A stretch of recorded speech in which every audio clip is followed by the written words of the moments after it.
Hello everyone, and welcome to Fictional Vortex. So we are back with an interesting series on what if Naruto was pulled into the Fablehaven dimension and become a demon lord. But before we start, I just want to remind you to please subscribe to my channel and hit the like button if you enjoy my content. Let's start the story. Naruto sighed as he looked out the window of the SUV he was sitting as the Sorensen family drove towards the house of the Stan Sorensen, who would be watching him along with his cousins, Kendra and Seth, while their parents went on a 4-week cruise. During the battle with Sasuke at the Valley of the End, the combination of Sasuke's Cure's Mark-powered Chidori and his Kyuubi-powered Rasengan tore a hole in space and time. Even though he was hurt, Naruto flung Sasuke out of the way of the portal, knocking him out, before he was pulled into the portal himself. When Naruto had woken up, having been knocked out by the force of traveling dimensions, he found himself in the care of Hank Larsen and his wife, who found him unconscious in the woods. Over the next week, while Hank and his wife attempted to find Naruto's home, Naruto spent time learning about the world he had arrived in. He had also talked to Kyuubi, or Kurama, who told him that when he had crossed dimensions, his body had absorbed all of Kurama's chakra, turning him into a chakra being. He had also absorbed power from 3 powerful sources, which caused him to change. After a week of searching for his family, the Larsens questioned Naruto about who he was and where he came from, after they found him conversing with a few fairies and a goblin, both in their native tongues. After a long talk in which Naruto told them about his world and life, with them telling him about their world and the secret organization they belonged to, the Larsens adopted Naruto before having him join the Knights of the Dawn. Over the next 3 years, Naruto grew up as Naruto Larsen, one of the top member of the Knights of the Dawn and a powerful figure in the world.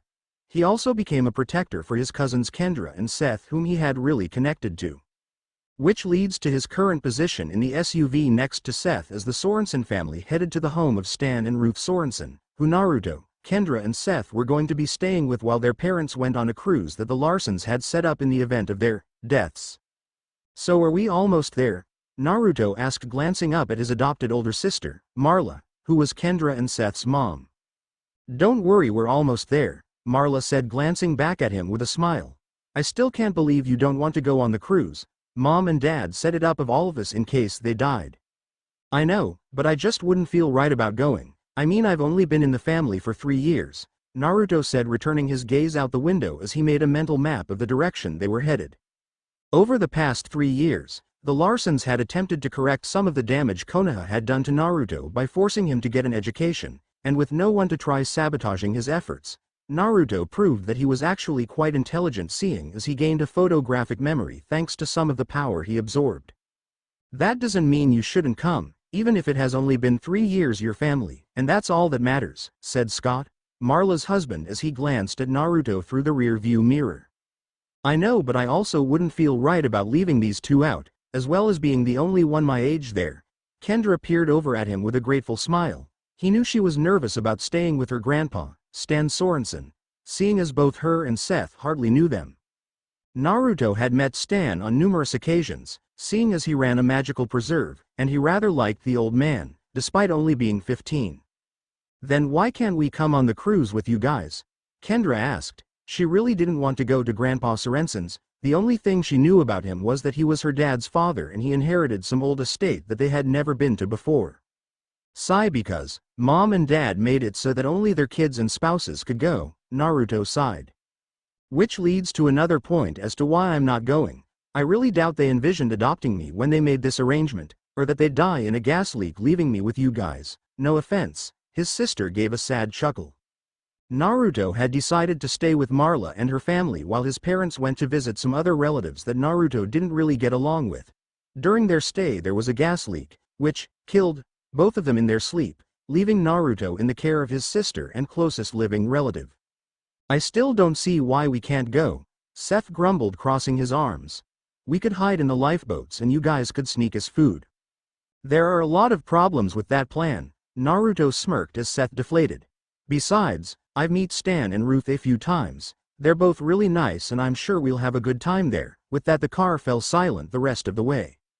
"We're here," Scott said as the car came to a stop a few hours later. With a small smirk, Naruto exited the car after grabbing his bag. Naruto had spiky blonde hair and cauldron blue eyes. He was wearing a pair of blue jeans, a bright orange muscle shirt and a pair of black Adidas.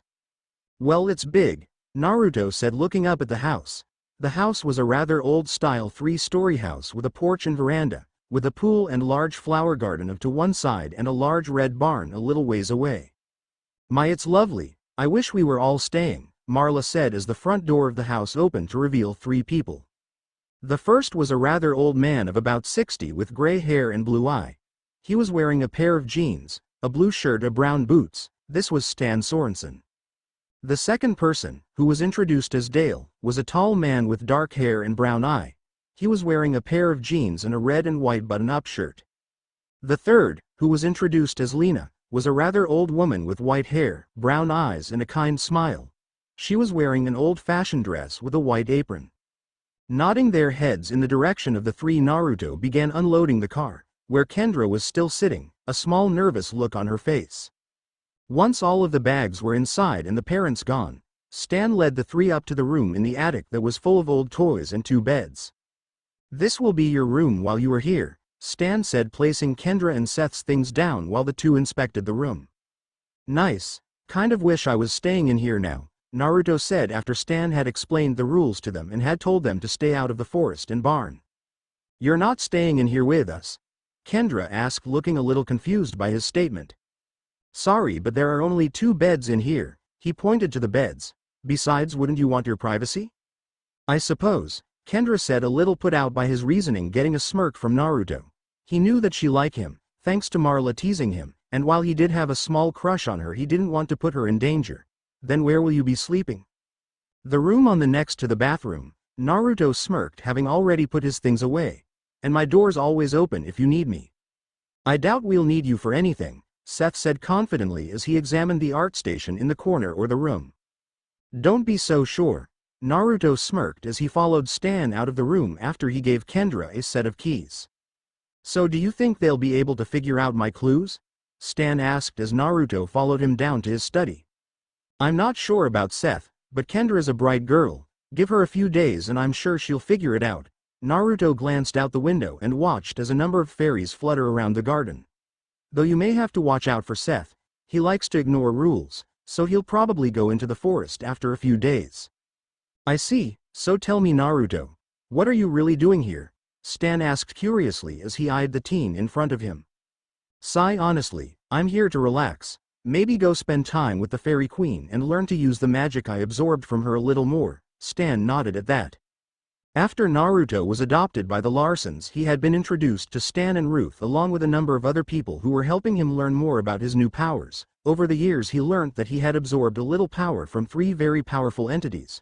The first was the fairy queen, Molia, who had helped him learn a little about light magic. The second was from the demon king Gorgrog, who was trapped in the demon prison Zyzix. The third was Celebrant the Dragon King, which gave Naruto the power to change into a dragon. That sounds reasonable. I take it you are still having trouble controlling your powers? Naruto nodded his head. While he had a small grasp on the powers he absorbed from the 3, he had no real control over them, a fact that was proven when he killed a very powerful demon by sneezing on him and turning him into a pile of snow, which quickly melted in the heat of the Sahara Desert. Yeah, I still need more training in magic, though I have learned to change into a dragon at will. And Celebrant is really proud of the amount of progress I've made within such a short amount of time. Naruto smirked at the thought of the Dragon King. Well, while you are here I need you to follow the rules of Fablehaven, and abide by the treaties made long ago. Naruto nodded, indicating that he would follow the rules set down. Good. Also, while you are here I would like you to keep an eye on your cousins, especially during Midsummer's Eve. Naruto again nodded his head. He knew all about the 4 days of the year where the rules for all magical creatures on all the preserves were thrown out the window. She shuddered at the thought of losing either Kendra or Seth. Seth is a young boy of about 11 going on 12. He has short brown hair and dark green eyes. Even though Naruto and Seth argued a lot, the 2 were really close, almost brothers, with both being stubborn and hard-headed. They both got along with each other really well. Kendra was a girl of about 14, almost 15. She had light brown hair and bright green eyes. Unlike Seth, whom Naruto saw as a little brother, he was confused as to his feelings for Kendra, though he knew that if she was ever hurt or upset, that the person or thing that upset her, aside from Seth, was as good as dead should he ever meet them. Don't worry, I'll protect them both with my life. I promise, and I never go back on my word, because that's my ninja way. He smirked, getting a nod from Stan. Now if you'll excuse me, I think I'm going to head to bed. See you in the morning. With that, Naruto left the study and headed to the room he was staying in. Naruto grunted a little as the sun peeked into his room the next morning, waking him from his dreamless sleep. Slowly raising his arm over his eyes to block out the sun, Naruto attempted to sit up, only to feel a slight weight on his chest. Curious as to the source of the weight, Naruto looked down before a small smile crossed his face. There, laying with her head on his shoulder and her arms wrapped around his, was Kendra, a small peaceful smile on her face. She looks so peaceful, Naruto thought to himself with a smile before gently getting out of bed and getting dressed before he returned Kendra to her room, before he went downstairs to the kitchen. Good morning everyone, Naruto said as he entered the kitchen, where he found Stan, Dale and Lena already eating breakfast. Good morning Naruto, Lena said with a small smile as she placed a plate of eggs in front of him. So what are your plans for today? Stan asked as he slowly ate his eggs. Well, first I was planning to take a small flight around the preserve, maybe visit Ephira at the abandoned mansion. She still likes me for some reason. Then I was thinking of going to talk with the Fairy Queen. Just be careful out there, even though I'm giving you permission as the caretaker to go where you want. The other creatures that live in those areas may not take too kindly to your presence, Stan said seriously, getting a nod from Naruto as Dale left to begin his morning chorus. A few minutes later, the kitchen door slowly opened as Seth entered and sat down at the table, Kendra sitting next to Naruto. So you two finally decided to wake up? Naruto asked after Lena sat a plate in front of the two preteens, causing Kendra to blush a little. So, it's not like we have to get up for school or anything, Seth said, digging into his eggs. Well, thanks for the food, Naruto said, standing up, getting the attention of the other occupants, but I think I'm going to head out. Just remember to be careful out in the woods, Stan said, getting Seth's attention. What? Why does he get to go into the woods? Seth practically yelled, pulling everyone's attention onto him. Because I'm older than you, shrimp, Naruto replied with a smirk, which caused Seth to scowl. You're only older by a few years, Seth retorted with a frown on his face. Stop arguing, Seth. If Grandpa is allowing Naruto to go into the woods, then there must be a reason for it, Kendra said with a small blush on her face, which got a raised eyebrow from Stan and Lena. Naruto smiled at the girl in thanks, causing her blush to deepen before he left the house. Once he was a good distance from the house, Naruto glanced around before he was enveloped by a bright light. When the light vanished, it revealed Naruto in his dragon form. He looked just like the Kyuubi, though he only had one tail and two large wings, which were folded against his side. He was currently the size of a full-grown horse with a razor-like spine running from the base of his spine to the tip of his tail. His fur were thousands of individual needle-sharp scale, each one as hard as diamond. With a loud roar that echoed through the forest, Naruto spread his wing and shot into the sky, the wind whipping past him as he blurred through the sky. So how was your day? Naruto asked with a small smile on his face, as he sat down to dinner that night with the rest of the family, Kendra on his right and Stan on his left. It was fine, we spent most the day swimming, Kendra said with a small blush. She kind of wished he had been there to see her new swimsuit. Yeah, it was great, Seth said through a mouthful of food, causing Naruto to chuckle, since he knew Seth hadn't stayed in the yard all day. Don't talk with your mouth full, Seth, Stan said, scolding the 11-year-old. So what did you do, Naruto? Kendra asked curiously. She knew he had gone into the forest and that they hadn't seen him all day, and she had to wonder what he could have been doing all day. Oh, nothing much, just hiking in the woods, did a little spearfishing at a lake I found, nothing big, he lied, getting wide eyes from Seth. You went spearfishing? He asked in awe, with stars in his eyes. Sure did. You carve a spear out of a tree branch and use it to catch fish. It's a lot harder than it sounds though, Naruto shrugged as if it were no big deal. Anyways, I'm go on ahead to bed. See you all in the morning. With that, Naruto returned to his room for the night. That night, while everyone else was asleep, Naruto snuck out of the house and dashed for the woods, headed straight for the location that held one of the Fairy Queen's sanctuaries. Greeting Naruto, it's nice to see you again, said a beautiful woman around his height. She was wearing a long white dress and no shoes. She had long silvery white hair and deep caring blue eyes, with a small smile on her face. It's good to see you again as well, Naruto said, giving the woman a small bow which caused her to chuckle. The woman in front of him was the Fairy Queen, and Naruto's instructor in the use of light magic. After leaving the house, Naruto made his way to a large pond that held a small island in the center of it. After crossing the pond, Naruto found the shrine that was dedicated to the Fairy Queen, which he gently touched before he was taken the Fairy Queen's realm, which was a home for a number of different creatures of light, from fairies to phoenixes and hundreds of others. So tell me, what can I do for you? The Queen asked with a kind smile. Well, I was hoping you could teach me a little more, Naruto asked hopefully, getting a nod from the Queen. Very well, I shall teach you. If you would follow me, we will begin your next lesson. Smiling, Naruto followed after the Queen. Over the next few days, Naruto followed the same routine. He would wake up and eat breakfast with Kendra and Seth before heading into the woods, before returning for supper and heading off to bed before sneaking out around midnight to train with Molia, the Fairy Queen, before returning around 3 in the morning to find Kendra in his bed. Man, this is nice, Naruto said to himself as he relaxed on one of the boardwalks surrounding the pond that held the Fairy Queen's shrine. A day just to relax and unwind. You know, you could always come swimming, came a melodic voice from the pond. Yeah, and let you and your sisters attempt to drown me. No thanks. Good effort though, Naruto said, glancing at the pond where the head of a woman with long blonde hair was peeking above the water and staring at him with a twinkle in her eye. Even though I can hold my breath for hours, I don't feel like fighting you and your sister when I need air. Oh come on, we aren't that bad, she said, batting her eyelashes at him, trying to seduce him into the water.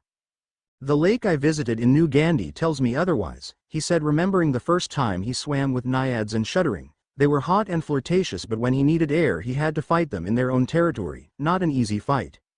Oh, we're different than those tramps, we know better than to try and kill the Queen's student, she said with a huff before sinking back into the water. With a small smirk, Naruto closed his eyes before he heard some rustling in the bushes. Looking over, he raised an eyebrow as Seth and Kendra crawled through the hedge. Well, what do we have here? Both Kendra and Seth jumped and turned to see Naruto grinning at them. Looks like the rule breaker finally managed to get his sister to break a rule. I thought you had more self-restraint than that, Kendra. Naruto chuckled as Kendra attempted to explain why they were at the lake while Seth just glared at Naruto, which caused Naruto to burst out laughing. What are you doing here? Seth says, glaring at Naruto since he thought he had found something that Naruto didn't know about. I'm relaxing, but a better question is, what are you doing here? Naruto turned his gaze towards Kendra, who had the decency to look ashamed. We were just going to have a look, it's beautiful, and Seth said it was close to the yard, she said, not looking Naruto in the eye. Sigh, you know you both are lucky that I'm the one that found you and not Stan or Dale. Naruto crossed his arms. If you both return to the yard now, I won't tell Stan that you came here, or that you've been going into the woods even though you're not supposed to. Seth, the boy, had the decency to look ashamed at being caught. Slowly nodding their heads, both headed back towards the yard, Naruto watching them until they were both safe within the perimeter of the yard. That night dinner was a quiet affair as everyone ate the steaks that Lena had made. Naruto was simply waiting for someone to spark a conversation in which he knew would lead to a rather interesting conversation. What do you suppose makes people so eager to break rules? Stan finally asked after a few minutes of silence. Naruto glanced at both Kendra and Seth, wondering how they would answer the rather old question, even though it was asked in general and not directed at anyone. Is it simply the pleasure of disobedience, the thrill of rebellion? Stan asked when no one answered. Were the rules unfair, Kendra? Was I being unreasonable? No, did I leave you with nothing to do, Seth? No pool, no treehouse, no toys or hobbies. We had things to do. Then why did you two go into the woods? I warned you there would be consequences. Both flinched his question. Why are you hiding weird old ladies out in the forest?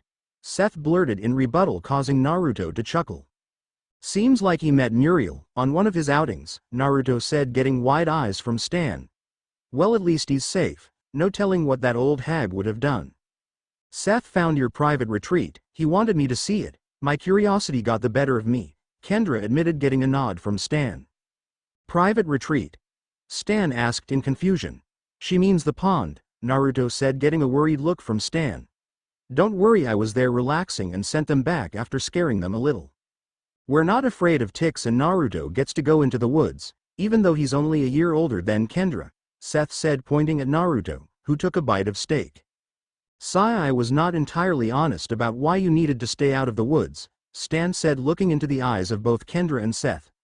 On my land I provide refuge for some dangerous animals, many of them endangered. This includes poisonous snakes, toads, spiders and scorpions, along with bigger game, wolves, apes, panthers. I use chemicals to keep them out of the yard, but the woods are extremely hazardous.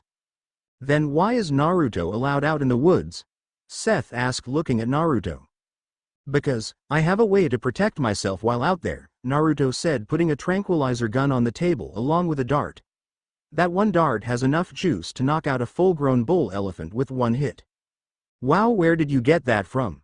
Seth asked with wide eyes, which was mimicked by everyone else at the table.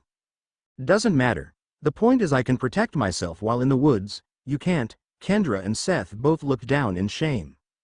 That's right, and since you both broke my rules, you both will be confined to the attic for the rest of your stay, Stan said, getting shocked looks from Kendra and Seth. But that's not fair, Seth yelled in protest. You accepted the terms of my rules when you arrived, you knew the consequences and still broke the rules I set up, Stan said seriously. But you didn't explain the true reason behind the rules. How can you expect us to follow a rule without knowing the real reason for it? Seth argued, causing Naruto to chuckle. He's got you there, Stan. Stan scowled at that. Why not give us a reduced punishment? Everyone turned to look with a raised eyebrow. Explain? Stan said, curious as to where Kendra was taking this. Well, what if you lock us in our room for a small amount of time, as a warning, then the full punishment if we mess up again? Stan took a thinking pose at this. Reduced punishment, he mused, glancing at Naruto, then the kids. So you still pay a price for your disobedience, but you get one more chance. I might be able to live with that. Well, now that that's taken care of, I'm go on ahead to bed, Naruto said, standing up. Night everyone. With a small smile, Naruto headed to his room, wondering if the time spent locked in their room would give Kendra the time she needed to figure out Stan's clues. Oh man, I haven't had this much fun since that time in Tibet. Naruto smirked as he dodged around a giant webbed hand as a frog giant attempted to catch him. Oh come on, you can do better than that. With a small smirk on his face, Naruto leapt onto the frog giant's face, and using it as a springboard, leapt into the air before taking off through the trees, the frog giant blundering behind him. Well, that was fun. Wonder what I should do now? Naruto asked himself as he flew through the trees. It had been a day since Kendra and Seth had been punished, and he knew Kendra was close to figuring out Stan's little game. He had watched her solve the puzzle before finding Patton's journal and reading Stan's note. I wonder if she decided to taste the milk or if she had Seth do it. Well, only one way to find out. With a small smirk he increased his speed, blurring through woods like a true shinobi. Naruto wore a proud smile as he stood upside down on a tree branch, watching as Kendra tricked Seth into sampling the milk that Dale had put out for the fairies. He had to admit, that girl was clever. What the heck are those? Seth yelled, jumping up and pointing as he stared wide-eyed at the sight of the fairies, making Naruto chuckle. What are you talking about? Kendra asked, turning to see the fairies in their veiled forms. Man, this is funny. I wish I had some popcorn, Naruto thought as he watched Seth try to interact with the fairies while Kendra watched in confusion before she tried the milk herself. Naruto nearly burst a gut as Kendra shrieked at the sight of the fairies around them, watching in awe as they fluttered around the garden before she turned to see Stan standing there with his arms crossed. We need to talk, Stan said, leading Kendra and Seth to his study, where he had them wait for him. I told you she would figure it out, Naruto said as he appeared in the kitchen as Lena made 4 cups of hot chocolate. I know, which is why I want you there as I tell them about the magical world, Stan said, glancing at Naruto, who was putting a wooden box next to the brownie door along with a note. Sure. I don't mind, I was planning to come and watch anyways. Naruto turned and took the tray from Lena before following Stan to his study. Naruto, what are you doing here? Kendra asked as Naruto and Stan entered the study, drawing Seth's attention away from the fairy skull on Stan's desk. I'm here to see your reactions and expressions, he smirked as he handed out the hot chocolate, getting a confused look from the 2 pre-teens. Well, I am surprised that you figured out my riddle so quickly, Stan said, taking a sip of the hot chocolate. You wanted us to drink the milk, Kendra said, looking a little confused, getting a chuckle out of Naruto. Basically, though, like the old man said, it is surprising that you figured it out so fast. I was actually betting on another 2 days, though that changed when you decided to get yourselves in trouble, Naruto said, causing both to flinch at the mention of their punishment. Yes, well, Naruto's betting aside, it's all depended on whether or not you were the right sort of people. Frankly, I don't know you that well. I was hoping that the person to figure out my little puzzle was someone who could handle the notion of a preserve full of magical creatures, he sighed. Fablehaven would be too much to swallow for most people. Fablehaven? Seth asked, confused by the word. It's the name of the preserve Gaki, Naruto chuckled, getting an annoyed look from Seth. As Naruto said, it's the name of the reserve that the founders gave this place centuries ago, a refuge for mystical creatures, pasted down from caretaker to caretaker over the years, Stan said as Kendra tried the hot chocolate, Naruto downing his entire steaming glass in one go. What do you have besides fairies? Seth asked in excitement and curiosity. Oh, many beings, great and small, which is the true reason the woods are of limits. There are creatures out there much more perilous than venomous snakes, Stan said gravely. Basically, there are things out there that make things like man-eating lions and crocodiles look and act like newborn puppies, Naruto said seriously. These things will kill you for nothing more than crossing their path if they felt like it, and since you can now see them, the protection you had of not being able to see them is gone. The room fell silent as Kendra and Seth both tried to absorb all of the new information they were just told, since it all seemed so unreal. If the woods are so dangerous, then why does Naruto get to go out there alone? Seth asked after a while, all the hot chocolate having been drunk. Well, you see, that's actually something I wanted to talk to you two about when you figured out Stan's little mystery. The two gained a curious look at that. You see, in truth, I'm not actually from this world. The two looked at him as if he were crazy. What do you mean, not from this world? Kendra asked, a little worried, wondering if he was playing a prank on them and Grandpa was in on it. This is what I mean. He held up his hand before a blue spiraling ball appeared, slowly gaining in speed while turning a deep crimson color. This is chakra. It's a common thing where I'm from. Wow, it's so pretty, Kendra said, reaching out to touch it before it vanished. And dangerous. That move that I just showed you is called the Rasengan. It's small enough to hold in your hand but has enough power to take down a troll with one hit. He smirked at their odd faces. It's also part of how I came to this world. You see, back in my old world I was a shinobi, or a ninja as you would call it. Seth's eyes widened in excitement at that. You see, I was born in a shinobi village and trained from a young age. When I was 12, a friend of mine left the village, thinking he could gain power by doing so, since leaving the village without permission is considered a crime. I was tasked with tracking him down and bringing him back, along with 4 of my comrades. Naruto's eyes glazed over as he thought of Kiba, Choji, Shikamaru and Neji. We were successful in tracking him down, but we ran into some problems. 4 really powerful shinobi were acting as an escort to get my friend to his destination. Naturally, as shinobi, fights broke out at each of my teammates broke off from the team to stop one of the enemy. I don't know if any of them survived their fight, though I have a really strong feeling they did. Naruto let out a long sigh and shook his head, hoping to get rid of any dark thoughts that were trying to appear. After a while I managed to catch up to my friend at a place called the Valley of the End, a place where our ancestors had a life-changing battle of their own. When trying to talk to him didn't work, we resorted to the only thing we knew how to do. We fought like shinobi. I fought to take him back to the village while he fought to kill me, nearly succeeded a number of times. What do you mean he nearly succeeded? Seth asked in awe of the story. Sighing, Naruto removed his shirt before dropping the fox illusion he had on his body. Kendra let out a small gasp and both Stan and Seth became a little green at the sight of the 2 fist-sized scars on his chest, on over his lung and the other a centimeter over his heart. During our fight, he didn't hold back. He performed a pile driver on me of the side of a cliff that broke my neck, and shove a ball of pure lightning through my chest on 2 different occasions. If it weren't for my special condition, I doubt I would have survived, though I really only got those injuries because I was holding back, trying not to kill him. A small smile appeared on his lips as he put his shirt and illusion back on. With our final clash, both of us releasing power that people our age normally didn't have, we tore a small hole in time and space, and acting quickly, I knocked my friend out and threw him away from the hole, before I was sucked up and brought here. Kendra and Seth were staring at Naruto in shock. His story was hard to believe. There are other reasons that I'm still allowed to go into the forest alone, but I'll save those for another time. Naruto chuckled at the disappointed look on Seth's face. Of course, now that I've explained my part in this world to them, I should be going. Ephira said she wanted to see me today. Nodding his head in Stan's direction, Naruto left the room with a small smirk, wondering just how hectic things were going to become now that Kendra and Seth knew about the magical world. Alright Naruto, again, do not try to will the darkness, become the darkness, let it flow through you just like you do the light. Naruto took in a deep breath before releasing it, as he sat in the middle of the abandoned mansion, staring blankly at panting imp that was laying in front of him. Ephira stood behind him, her arms wrapped around him in a loving manner. Right. Naruto lifted his right hand, which began to glow an eerie violet color, before a gas-like mist shoot out at the imp, causing it to writhe and scream in pain.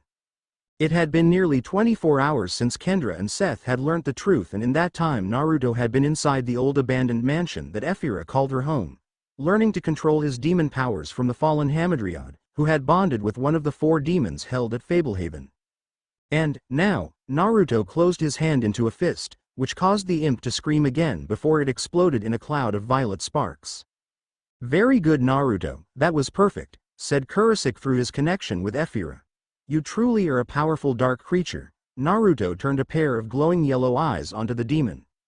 You know, if I didn't need you to teach me how to use my dark magic, I would kill you, right?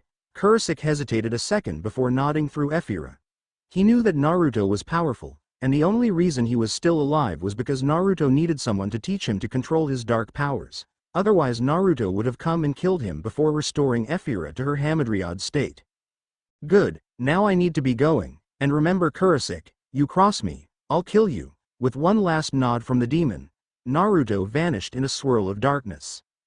So this is one of the guardians for the key, Naruto thought as he stood on a large tree looking down into a grove between 4 hills where a man in old ragged cloths stood, a blank expression on his face and a nail sticking out of his neck. A revenant. Well, this just made getting the key harder, not to mention curing Warren. Naruto shook his head before heading back towards the house. He had to wonder if Stan knew about this or not. After leaving Ephira, Naruto had decided to do a little research into what kind of dark magic could put a person into a catatonic state, which led him to the grove, which was the last place Warren had gone. Yo, I'm back, Naruto said, entering the house, only to pause at the sight of a large man sitting next to Stan. Ah Naruto, I heard you were hurt as well, the man said with a wide smile on his face, getting an annoyed look from Naruto. What are you doing here, Maddox? Naruto asked with a slight glare at the man, which he didn't even try to hide. Don't tell me you're still angry about that time in New Gandhi, are you? Maddox asked as Naruto narrowed his eyes. You pushed me into a lake full of naiads in order to catch a wind dancer. I was dragged to the bottom of that lake and held there for nearly 6 hours before I was able to get away, Naruto seethed, causing the man to flinch. Now, let's not open old wounds before we eat, Stan said as Lena served the food. So Naruto, what have you been doing today? Well, I trained with Ephira for a while. You'd be surprised how good I am with dark magic, Naruto said, glaring at Maddox, who flinched a little, knowing Naruto was still mad. After that I went exploring, and I found something very interesting, though I'm going to keep it to myself for now. Stan nodded at that. He knew that if Naruto was keeping something to himself, that it was probably very dangerous. Who's Ephira? Kendra asked, a small hint of jealousy in her voice, getting raised eyebrows from everyone at the table, aside from Seth, who didn't really care about his sister's strange behavior around Naruto. She's a fallen Hamadryad that lives on the property. She's pretty strong in the area of dark magic and has been teaching me a little of what she knows, Naruto said with a smirk. He knew Kendra liked him and thought it was cute how she could become jealous over who he interacted with. What's a Hamadryad? Seth asked, genuinely curious, getting a chuckle from Naruto. Nothing you need to concern yourself with, Naruto said as he ate his steak, chuckling at Seth, who pouted. So Maddox, what have you been up to? Naruto asked, looking at the man with a bored look. Just been wondering. I'm actually here to do a bit of trading with Stan. Got a few new species that I think you're gonna like. Stan raised an eyebrow, wondering what exactly Maddox had brought. What exactly do you do? Kendra asked curiously, wondering what he did exactly and how it was involved with Fablehaven. Maddox is a fairy broker, Stan said, getting a chuckle from the man. Among other things, Maddox added with a chuckle. Of course, fairies are my specialty. Yes, and that's why they all love you so much, Naruto said with sarcasm, getting raised eyebrows from Seth and Kendra. He tracks and catches fairies in the wild and sells or trades them to magical preserves all around the world. I take it you don't like fairy brokers? Kendra asked, getting a smirk out of Naruto. It's not that I don't like them, it's that I have a deeper connection to the fairies, and if they're unhappy I'm the one they all come to. Naruto narrowed his eyes at Maddox, who gave him a nervous chuckle. Well, why don't you all join me in the Stan's study and I'll show you my latest catches? Everyone nodded at the idea, wanting to see what the man had caught. Fine, but if they tell me you're mistreating them, Maddox gulped as images of what Naruto would and could do to him filled his mind. Over the next hour everyone enjoyed the food that Lena had prepared while Stan and Maddox talked about things having to do with the other preserves, though Naruto did pick up on one name that was mentioned quite a few times. So, the society is picking up again? Naruto asked after Maddox mentioned the Society of the Evening Star for the 5th time. That's interesting, wonder if they're going to come looking for me. What's the Evening Star? Kendra asked, getting nervous looks from Stan and Maddox. Nothing you need to worry about, Naruto said, getting relieved sighs from Stan and Maddox. Neither of them wanted to get the two involved with such a dangerous group. After everyone had had their fill, Lena cleared the table before they all headed into the study, where Maddox brought in a number of crates and cages while everyone found seats around the room. First we have some fairies from a preserve on Timor, he said, opening a large black crate, allowing 8 fairies to fly out and head towards the window, though when they found they couldn't get out they flew around the room before noticing Naruto. With high-pitched shrieks of excitement, they all hovered around Naruto, each chatting away in a strange language that Naruto seemed to be able to understand without any difficulty.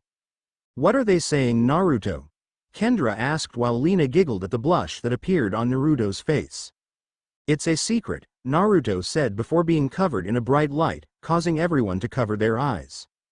Once the light had died down everyone stared in awe at the sight of Naruto.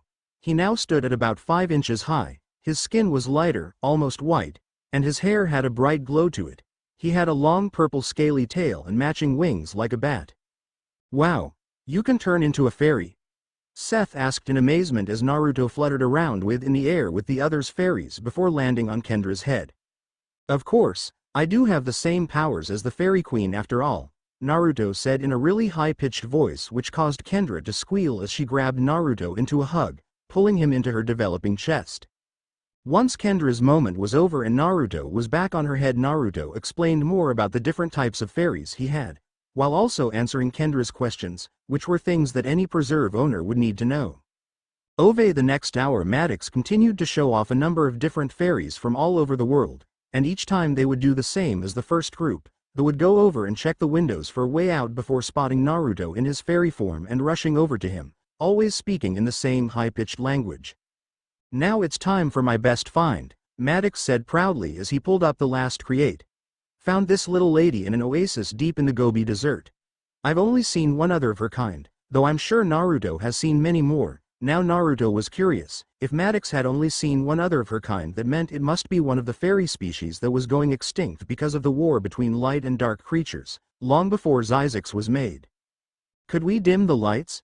As Dale dimmed the lights Maddox opened the case and everyone stared in awe as a fairy with golden wings and 3 streaming feathers floated out of the case, practically glowing in the dark room. A Jin harp, Stan said in amazement while Naruto stared at the fairy, surprised to see her.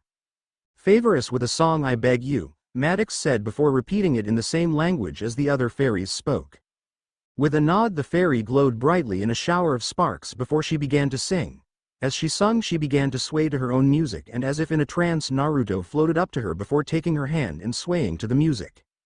Everyone watched in awe, and in Kendra's case a little jealousy, as Naruto and the Jin harp danced in the air, flowing in sync as if they had been dancing together their whole lives. As the song came to an end Naruto took the fairy's hand and gently kissed it before looking her in the eyes and smiling. It's good to see you again, Elena, it's been a while, Naruto said in the fairy language, getting a smile from the fairy. That it has, Naruto, I believe 2 years would be the correct time. Naruto chuckled nervously at the way her eyes narrowed at him before she let out a small sigh. I assume there is a reason you are in your fairy form in front of humans? These are my family, and I trust them with my life, Naruto said, motioning towards everyone in the room. Aside from Maddox, and Alina's eyes landed on Kendra for a few moments. I see, then I suppose I can allow it this time, though you should not make a habit out of this. Naruto nodded with a smile on his face before, in a bright flash of light, Naruto returned to his normal size. Maddox, how much do you want for all of them? Naruto asked the fairy broker, getting a raised eyebrow from them as the Jin harp returned to her case. Sorry Naruto, but I'm not selling her just yet, going to tour her around the circuit before taking any offers. Naruto narrowed his eyes at that. I'll give you 25 blood gems for all of the fairies you have right now, including the Jin harp. Stan and Maddox both had with eyes at what Naruto was offering, even Lena looked surprised. What are blood gems? Seth asked curiously since he had never heard of them before. They're a very rare type of gem. A single gem, about the size of a robin's egg, is said to be worth more money than any human could use in their entire life. Seth and Kendra had wide eyes at Stan's words. Throughout history, only 10 of these gems have ever been seen in the outside of a magical preserve and in the hands of mortals, Maddox said in shock at what he was being offered. Naruto, where on earth did you get so many blood gems? Lena asked since she knew of only 3 places to get them and it was almost impossible to get to them and return alive.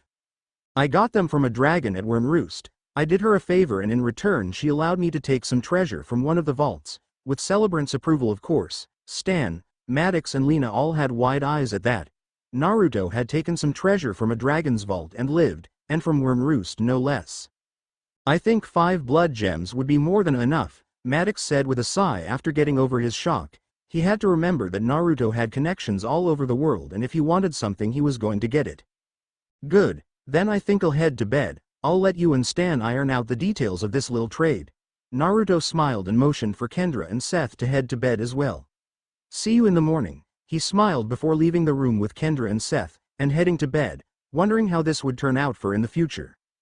So, the day's finally here, Midsummer Eve, Naruto thought as he stood on the roof of the house, watching as the sun slowly began its descent. I wonder how this will play out. It had been a few days since Maddox had come and things had literally gone to hell in a handbasket. The day after Maddox had left, Seth decided he wanted to become a fairy broker, and he managed to capture a fairy. Things went to hell the day after Seth had captured the fairy since he had kept her locked inside, turning her into an imp, and casting black magic, which opened the door for retribution from the fairies, and retaliate they did. While Naruto was searching for the imp that Seth had unknowingly made, the fairies had retaliated against the boy, turning him into something else entirely. In order to save Seth, since Naruto wasn't around to help, Stan had taken him to Muriel, which resulted in one of her knots being undone, leaving her with one more. After that little fiasco, the fairies had refused to enter the yard while Seth was around, even Elena, who had become Naruto's familiar. Well, I had better make sure that those two understand what's going to happen tonight. With a small sigh, Naruto vanished in a swirl of leaves before reappearing in Stan's study, where everyone seemed tense. What's with the tense atmosphere in here? Naruto asked, getting everyone's attention. We're just preparing for tonight, Stan said, getting an understanding nod. Naruto remembered his first Midsummer's Eve. He felt his instincts run wild and knew that everything around him was hectic. He could only imagine what that was like for someone that had to listen or watch the event, though after his first festival he was able to keep control over his mind and body. You already prepared their room? Stan nodded, getting a relived sigh from Naruto. He wasn't sure what it was, but he had a bad feeling something was going to happen tonight. Good, I don't want anything going wrong, not tonight.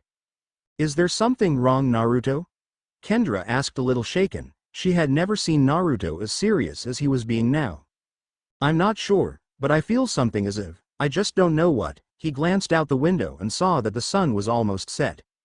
Quickly, you two, up to your room and no arguing. Stan ushered Kendra and Seth up to their room, Naruto behind them. As they entered the room, the two immediately noticed something about the room, namely the circles of salt around their beds. Alright, you two, listen up. Once this door closes, you are to get into bed as stay there. The circle of salt will protect you should anything happen. Not that I expect anything to happen. Naruto glared at Seth, who swallowed the lump in his throat. Here, put these earplugs and they will drown out anything you might hear tonight. Stan handed them each a pair of earplugs as him and Naruto headed for the door. And remember, do not look outside and do not open that window. With a snap, Naruto closed the door and headed outside, just as the sun set. So, let's see what comes out first, Naruto thought as he pulled out a pair of kunai, holding them in reverse position as the shadows around him began to stir and everything began getting restless. Without warning, a hobgoblin shot out of the forest at him, a gleam in its eyes before it spit up blood as its throat was slashed through by a cloaked figure behind it. "Sorry, you were in my way," the figure, who was obviously female, said with a smile as the goblin hit the ground, dead. "Well, that was a waste," Naruto said, glancing at the goblin before glancing at the figure before him while other creatures swarmed around them, all enjoying themselves. "So, mind telling me who you are?" "Me. I'm Fu of Taki. Hi," the now named Fu said with a wide grin as Naruto's eyes widened. She was from his world, but how?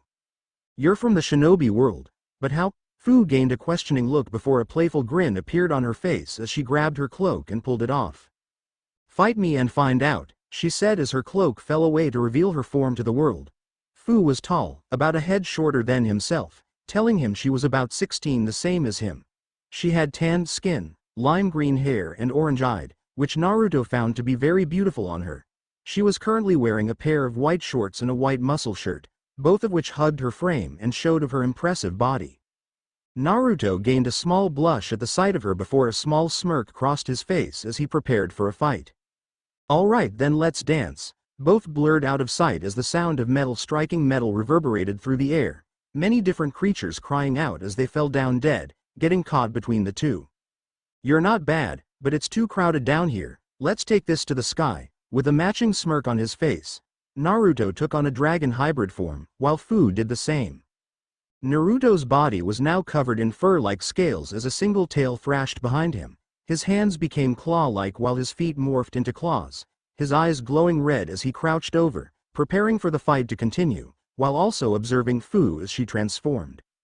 Fu's hybrid form, while similar in the basic appearance, had one major difference, mainly that she had 4 bug-like wings instead of the 2 like Naruto, and her tail had a stinger on the end, much like a scorpion's tail. "Ready or not, here I come." With blinding speed, Fu appeared in front him, before sending him flying through a number of trees. "Damn, that's some punch," Naruto smirked as he righted himself in the air before catching a kick aimed at his face. "Thank you for the compliment," Fu said, lashing out with her tail, which Naruto also caught before using it to spin her around, releasing her at a horde of trolls, killing all of them. "This is getting fun." "You're right, but let's move away from the house, don't need to hurt the humans inside," Naruto chuckled before leading Fu away from the house, both of them clashing as they went. As the first rays of sunlight rose over the mountains, 2 figures, who were comfortably curled up on a small bed inside a nice and cozy cave, began to stir as the light peeked into the cave. "Oh man, my head hurts like hell, what happened last night?" Naruto wondered out loud as he sat up on the strange bed and looked around, before hearing a soft moaning next to him. As he looked to his side, Naruto's eyes slowly widened at the sight of a naked Fu sleeping next to him, before his eyes widened even more as she rolled over, the blanket covering her falling off to reveal her breast to the world, and a number 9 burnet over her left breast. Swallowing a lump in his throat, Naruto glanced down at his chest where he saw a 7 burnt over his heart. What the hell happened last night? Naruto grabbed his head as the memories from the previous night flooded his mind.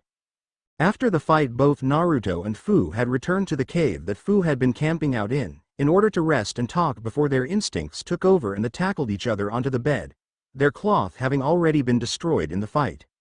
"Man, how did this happen?" Naruto muttered as he held his head. This was going to be fun to explain to Marla. Stan would probably understand, but how was he going to tell his sister about this when she knew nothing of the hidden world? "Midsummer's Eve brought out our instincts, we just followed them in the heat of the moment." Naruto glanced over at Fu as she sat up and stretched, before leaning over and kissing him, causing him to blink in surprise. "Alright, that makes sense, though I do have to wonder, how come I never knew about you before?" Naruto asked as he got out of the bed with Fu, following her to a large crate of cloths. "Because I didn't want anyone to know about me, something I picked up from living in Taki." Naruto let out a small sigh of understanding. Jinchuriki weren't liked in any village, and they learned to coup with that in different ways. Fu's was obviously to keep a low profile. "Alright, then how did you learn to us your powers, turning into a dragon hybrid? I mean, that's not really common knowledge since I'm the one who made it up," he asked as Fu got dressed in a pair of gray sweats and a blue tank top, before tossing him a similar set of cloths. I learned from Chome. She told me that when I came to this world I absorbed power from these sources, a being of light, darkness, and neutral. So basically the Fairy Queen, the Demon King, and the Dragon King, she said, watching him get dressed with a smirk, admiring his build. I learned how to become a dragon from one that lives on a mountain not far from here. Real nice once you get to know him, just likes to be left alone. I learned a little dark magic from a demon that used to live in a cave lower on the mountain, but I killed him when he attacked me. I also learned a little light magic from some fairies that were attracted to me. I was later contacted by the Fairy Queen, but asked her to keep me a secret until I was ready to reveal myself. That makes sense. You learned to keep under the radar, and when someone here found you, you asked them to keep you a secret as well. Naruto nodded in understanding. That would explain how she learned all of that. Then Chome, or the Nanabi, would be able to help her create the hybrid form. But how did you get to this world? Well, I was on the run from some guys in cloaks with red clouds on them. Naruto's eyes narrowed, sounded like the Akatsuki. While running I heard a rumor that some strange things were happening at the Valley of the End. Apparently once every month a giant black sphere appears and sucks everything around it in for about 10 minutes before vanishing. Naruto blinked at that. Sounded like the rip him and Sasuke caused was still active. I was curious about it and went to check it out, but when I got there those guys in cloaks were waiting for me. They attacked me and were about to get me when that black sphere appeared and dragged all of us in. I don't know about them, but I landed here in this cave. I've been here ever since. She smiled, getting a small smile from Naruto. At least he wasn't alone now. You know, if those two guys survived, and I have a sinking feeling they did, that means we're in trouble, especially if they get recruited by a group known as the Evening Star. Naruto said seriously. The Akatsuki were bad enough, but if they got the support of the Evening Star, it would be hell. Probably as bad as Zyzek's being opened. Then what do we do? Fu asked worriedly. It sounded as if Naruto had had a run-in with these guys back in their world, and if he seemed worried about them joining up with this Evening Star group, then it was cause for worry. For now, we need to get back to Fablehaven. We can come up with a plan on what to do when we get there. Nodding in agreement, the two released their wings and shoot out of the cave, heading back to the magical preserve. A worried look on Naruto's face. He had a feeling something bad had happened and hoped he wasn't too late to save his family. Naruto stared in utter horror at the sight of the destroyed house. Everything was ruined and there was no one in sight. No, this can't be real, Naruto muttered, tears welling up in his eye before he flared his chakra, trying to break what he hoped was a genjutsu on the house, though to his displeasure nothing happened. This can't be, unless someone let something into the house. They all should have been fine, Fu said as she examined the wreckage. It had been 2 days since Midsummer's Eve, and Naruto and his new friend, Fu, had finally returned to the house, having taken a day to get to know one another and rest, since their fight had taken a lot out of them. Upon returning to Fablehaven, they found, much to Naruto's horror, the remains of the house, sitting on top of the basement prison, with no one around, not even a fairy. Seth, that idiot must have looked outside, Naruto said as a tear slowly slid down his cheek. He knew he should have stayed, but the night was calling him and he couldn't resist. I knew I should have stayed in the house with them. It's all my fault. He punched the ground, causing spider web cracks to form. It's not your fault. No one could have predicted something like this happening. Fu tried to reassure him before both Jinchuriki looked up towards the forest, where they saw Kendra, carrying a small bowl, slowly coming into the yard, a look of panic and desperation on her face. Kendra, said girl, looked up at his call and a look of joy and relief spread across her face at the sight of him. Naruto, you're here, she said, as he moved over towards her and pulled her into a hug, careful of the bowl, which he recognized as the one from the Fairy Queen's shrine, which meant that she was helping Kendra in some way. Kendra, I'm glad you're safe, but where are the others? What happened after I left? Kendra gained a worried look before heading towards the barn. I'll explain everything soon, but first we need to hurry. I need to get milk from Viola, she said, running to the barn, sending a glance at Fu, which they both noticed. Why exactly do you need milk from the cow? Fu asked as the three entered the barn through a small door on the side. The Fairy Queen told me I needed to mix some milk and blood with her tears, then give it to the fairies. After that they would help me save Seth and the others. Kendra looked hysterical as she positioned the bowl under Viola. All right Kendra, calm down. Naruto grabbed her and pulled her to the side where he sat her down on a stool. Now, I want you to tell me everything that happened on Midsummer's Eve after I left the house, And why you're in such a panic, what happened? Taking a deep breath, Kendra began explaining everything that happened after Naruto had left, starting with how Seth looked out the window before being tricked into letting a number of strange creatures inside the house. She explained how they had met Newell and Doran, who had saved them from the ogress, how her and Seth had freed Muriel by wishing Ruth back to normal, how they managed to track Muriel to the old abandoned church where she was trying to free Bahamut, and how she had gone to the Fairy Queen when the others had been captured. Fu, do you think you can get some milk and a drop of blood from Viola? Fu nodded and moved to do as he had asked while Kendra looked up at him, tears in her eyes. If the Fairy Queen said it needed blood, it's best to cover all of the bases, so as a precaution we're going to add my blood, along with a drop of yours, all right? Thank you, Naruto. I knew you'd help. Kendra wrapped her arms around him, trying to squeeze him, getting a chuckle from him and Fu. By the way, who is she? She glanced up at Fu, who was standing upside down, using her chakra to hang from Viola, as she got the milk, before pulling out a kunai and getting a drop of blood from the giant cow. I'll explain later, just know that she's a friend and that you can trust her with your life. Kendra stared at him quizzically before nodding her head, getting a chuckle from Fu as she landed next to them. Looks like someone's got it bad for you, she chuckled as Kendra light up like a light. Just shut up, we got work to do anyways. Fu nodded at the serious tone in Naruto's voice as they left the barn. So what's the plan? The three stopped on the edge of the forest and Naruto brought out a kunai before pricking his finger, allowing a few drops of blood to spill into the bowl. We're going to follow the Queen's instructions, and to be safe, all three of us are going to add a few drops of blood. He handed the kunai to Kendra, who pricked her finger and let blood drop into the mixture before handing it to Fu, who followed suit. After we give this to the fairies, we're going to head to the old church where the fairies are going to put up a magical shield around everyone while I kill Bahamut. But what about the magical protection and retribution? Kendra asked. She didn't know Naruto never had it to begin with. Unfortunately, while you and Seth had it before you arrived, I didn't. Kendra raised a questioning brow at that. You see, this isn't my first visit to this preserve.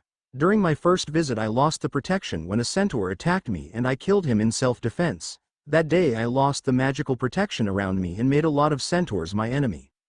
Man, that's not good. Having the centaurs as an enemy is like having their entire race as an enemy, Fu said as they waited for the fairies to come for the mixture, which didn't seem to be happening. Where are all the fairies? Kendra asked, looking around before spotting a few near a rose bush. Naruto narrowed his eyes as he flew towards the old church, an army of human-sized fairies, and Fu, who was carrying Kendra, flying right behind him. It wasn't that he was scared of facing Bahamut. Hell, compared to the demon he faced in the Himalayas, Bahamut would be a cakewalk. No, it was what Elena had told him about the mixture after she had drunken some. Flashback.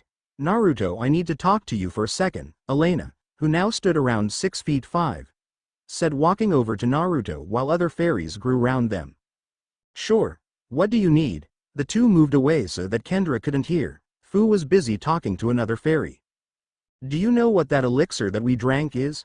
Naruto shook his head. It's a mixture of milk from a powerful magical creature, blood of the mixer, and the Fairy Queen's tears, a pure source of power from the Queen. Alright, so why are you telling me this? Naruto asked. He didn't see a point in her telling him this now. Kendra, she tasted the elixir, didn't she? Elena let out a small sigh at Naruto's nod.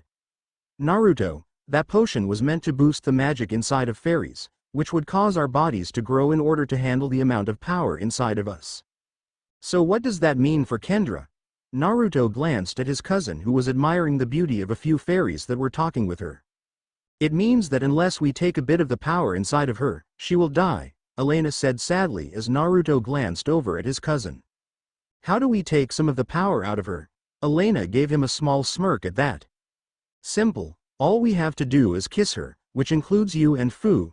A small amount of red appeared on Naruto's cheeks.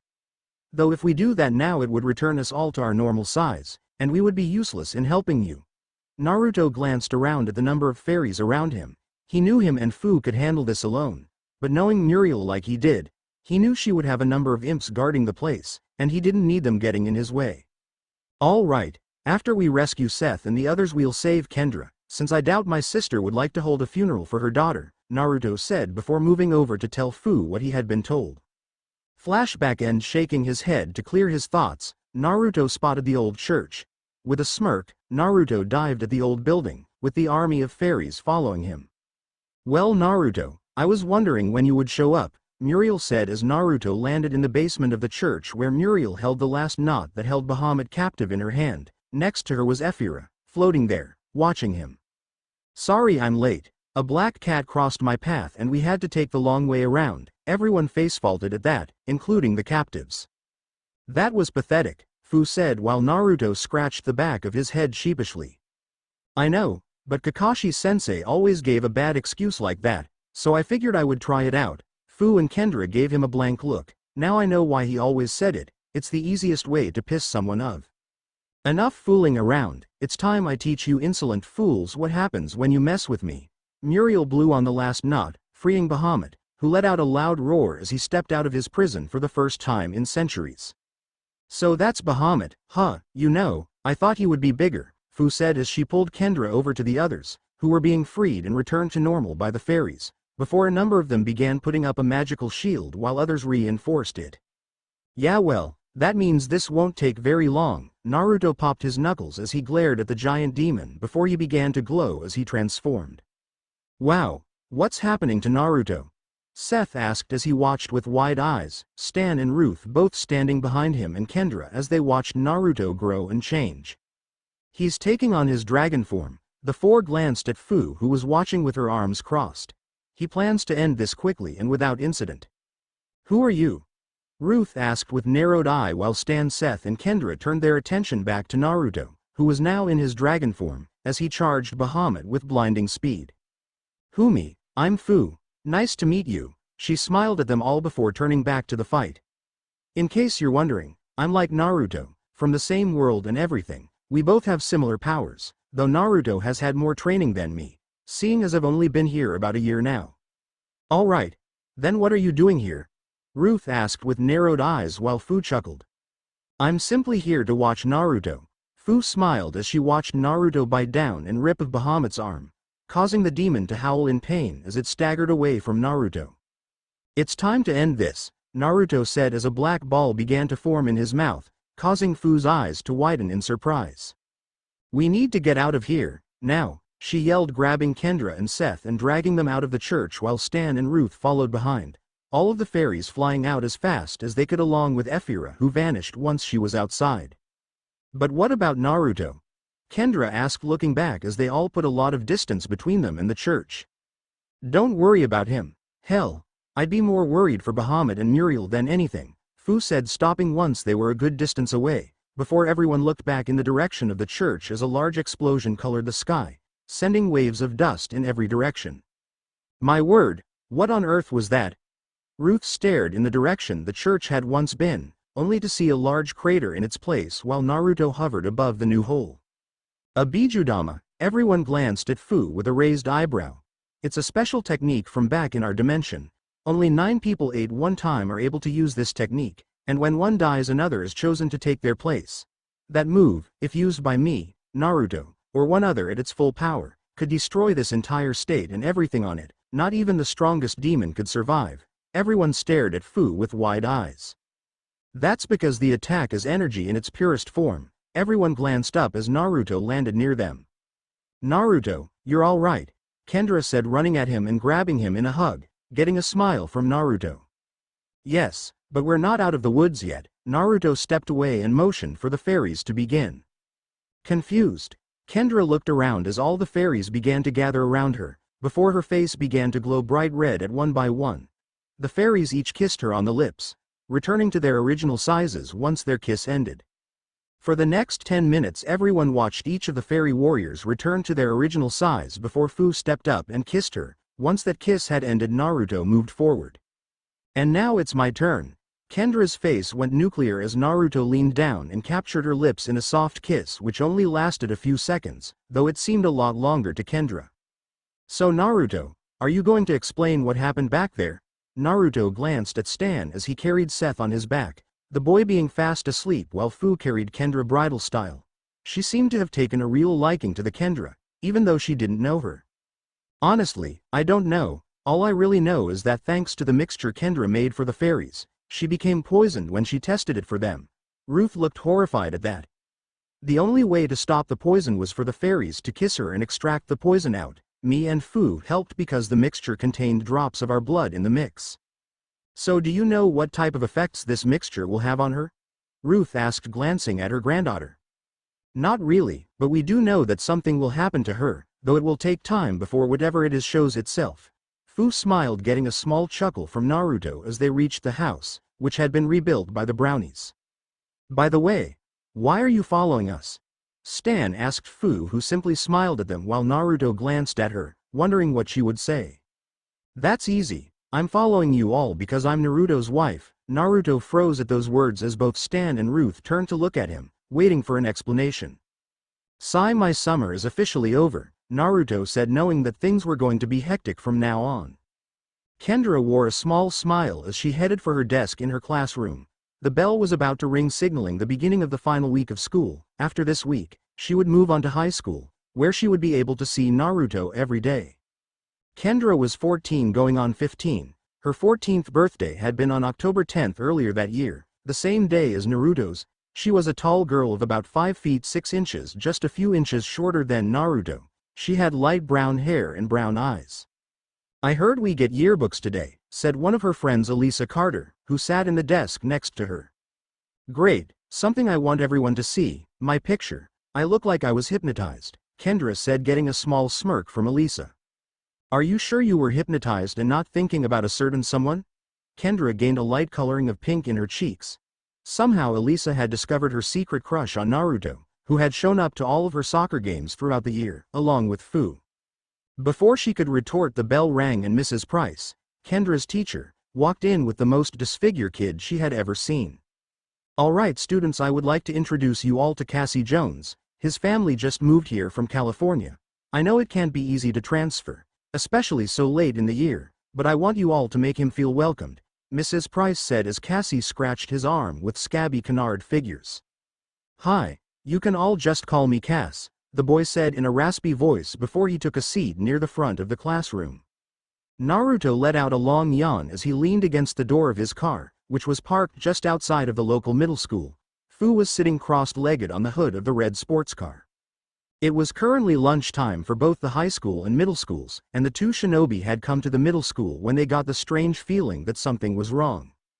Are you sure you're not just overreacting?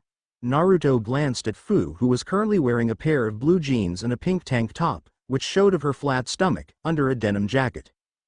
Honestly, I don't know, I probably am, but ever since the end of the summer I've noticed that the Kendra's been acting a little different. Apparently she can see past the veil that prevents humans from seeing things in their true forms, Naruto said as he glanced over at Kendra, who was sitting with some of her friends around a table. Naruto was currently wearing a pair of jeans and a black muscle shirt under a blue button-up shirt which was unbuttoned. Fu glanced at the girl with a raised eyebrow. She figured that whatever was happening to Kendra had something to do with her being kissed by hundreds of fairies and them, but she couldn't be sure. Before the two could discuss anything further, both of them felt their cell phones vibrate. Pulling them out, they both saw that they had received a request from the Knights of the Dawn asking them to handle a mission for them. Looks like we have a job to do, Fu said, hopping of the car and moving towards the passenger side. Yeah, I know, let me just tell Kendra, you know how she worries. Naruto walked over towards his cousin who was 2 years younger than him. Yo Kendra, said girl, and her 3 friends looked up and blushed as Naruto walked towards them, a small smile on his face. Naruto, what are you doing here? She asked as Naruto stopped at the table, ignoring the looks of the 3 middle school girls. I came to let you know that me and Fu got a call a few minutes ago, so we're not going to be here for the rest of the week. He smiled as he placed a hand on her head. Once the week ends and school's out, I want both you and Seth to head to Grandma and Grandpa Sorensen's, alright? Getting a small nod and a blush from Kendra, Naruto smiled and before heading back to his car. So are they going to meet us back at Fablehaven when school ends? Fu asked as Naruto hopped into the driver's seat and started the car, which roared to life. Yeah, I told her to head to Fablehaven right after the last day of school, but I have to wonder, what type of job requires us specifically? Fu shrugged her shoulder as the two sped out of the middle school parking lot, headed for the place they were asked to go, a magical preserve in the Brazil. Damn it, this is not good, Naruto thought as he dodged an attack from a tricorn, a large creature, the size of a full-grown bull elephant. It had 3 horns, 2 jutting out of the side of its head curving to point forward and a third growing out of its snout. It had the head of a crocodile and the body of a rhino with a long tail, with 4 spikes on the end of it.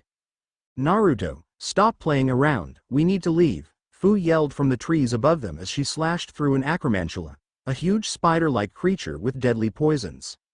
I know that, Naruto said as he jumped to avoid another charge from the tricorn, landing on the branch Fu was standing on. Before both of them shot towards the exit, they had completed their assignment.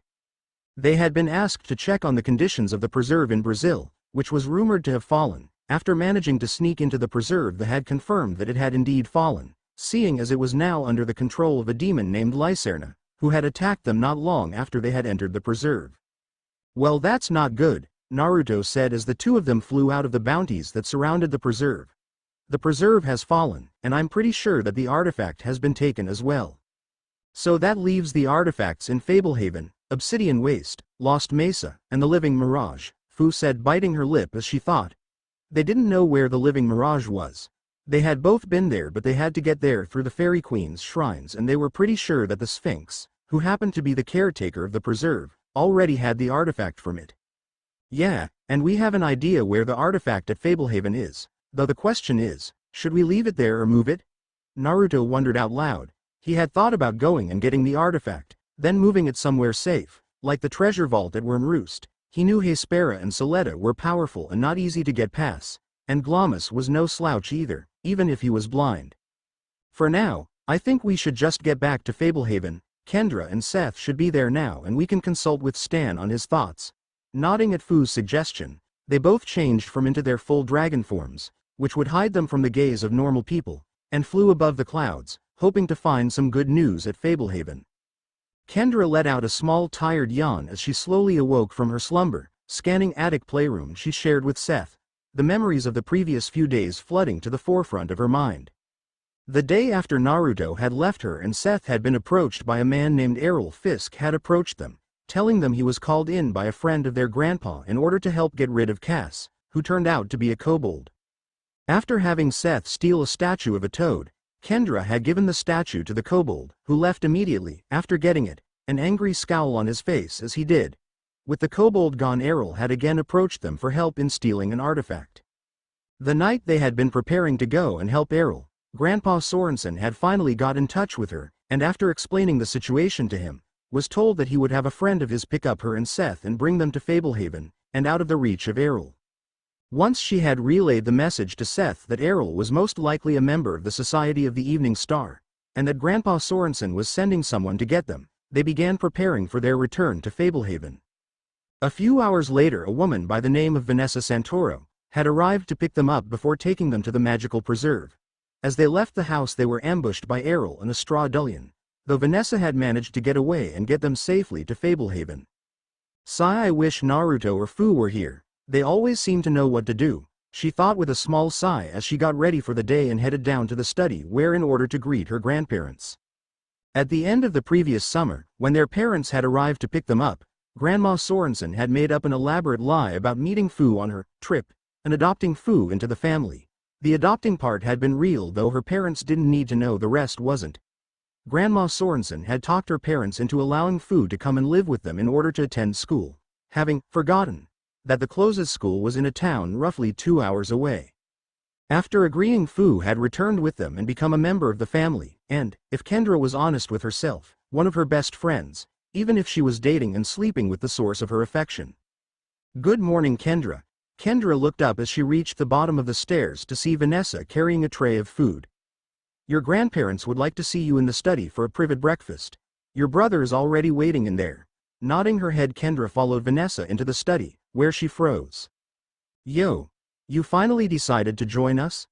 Kendra smiled at the sight of Naruto before rushing over and giving him a hug, small tears in her eyes. Welcome back, Naruto, she said, releasing him before turning and moving over to Fu, giving her a hug as well. You to Fu. We hear you had a fun week before coming here, Fu chuckled as she returned the hug to the younger girl. I want you to tell me everything later, all right? Kendra nodded as she sat down next to Fu, Vanessa having left and closed the door. Once Vanessa had left, Naruto made a few hand seals before tapping the door, causing a large seal to appear on the door before the room glowed blue. There, now no one can enter this room from the outside while the seal's up, and they can't hear anything, even if they bugged the room. Stan nodded his head in understanding. Now, mind explaining what happened to you? Letting out a small sigh, Stan began explaining what had been happening over the last few months, how an imp had been communicating with someone beyond the fence, how him and Tanu, a large Samoan potion master, managed to capture the imp, but not before getting hurt.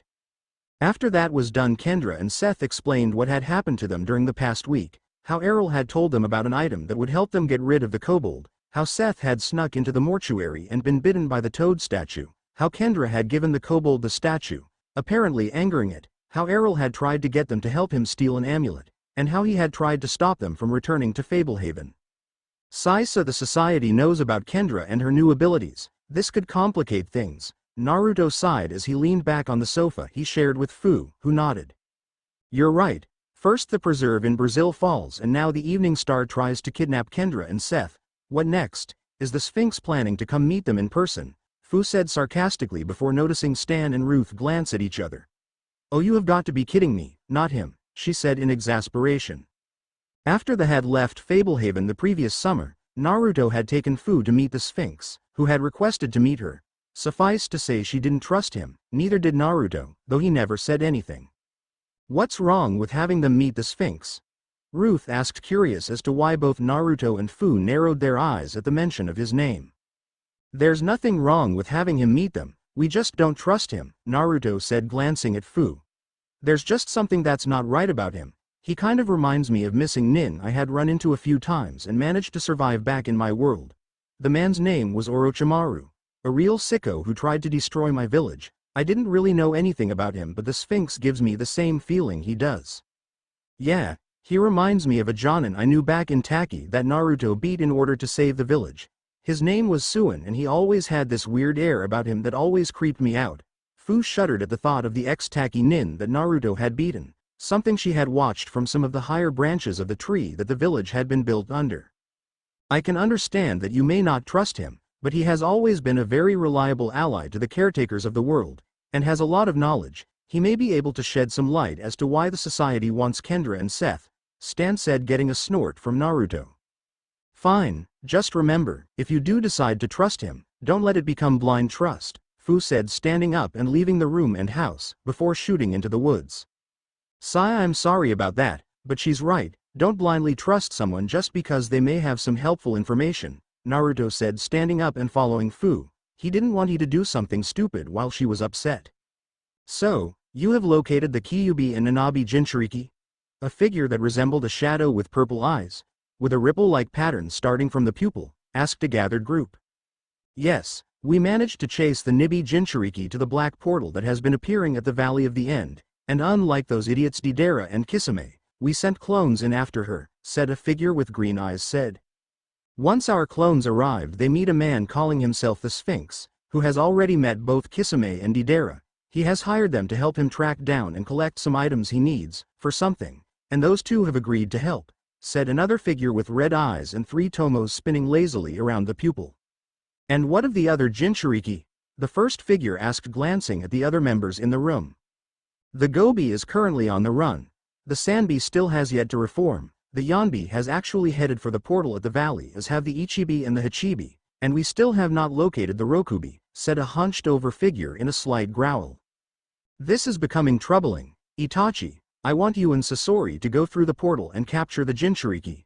Get Deidara and Kisame to help you. As for the rest of you, we will continue collecting funds for our purpose. Nodding in understanding, the room emptied as the members of the Akatsuki left to perform their assignments. Naruto raised an eyebrow curiously as he walked into the clearing where Bahamut used to be imprisoned.